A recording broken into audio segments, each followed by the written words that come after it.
वालेकुम दोस्तों, मां हींअर करूंडी में मौजूदु आहियां ऐं पंहिंजी गाॾी सर्विस त न पर ट्यूनिंग ऐं ऑयल चेंज थो करायां। हीअ उस्ताद पियो खोले थो।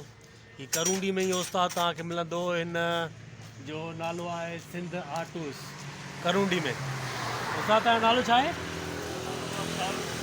ख़ालिद। पाण केरु? मला। ख़ालिद मला नाले तव्हांखे करूंडी में उस्ताद मिलंदो।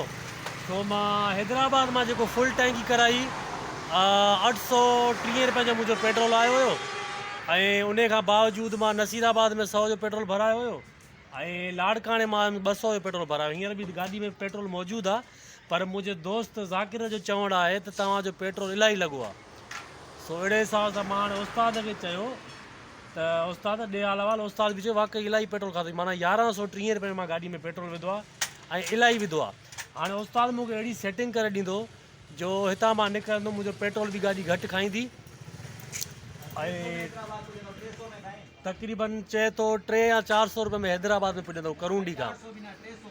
ऐं करूंडी खां हिकिड़ो रस्तो थो निकिरे पंहिंजो सकरंड, नवाबशाह ऐं काफ़ी सारा शहर ईंदा। मां हितां निकिरंदुसि, उहो बि तव्हांखे मां अपडेट ॾींदो रहंदुसि। बहरहाल इहो उस्ताद खां मां ट्यूनिंग करायां थो।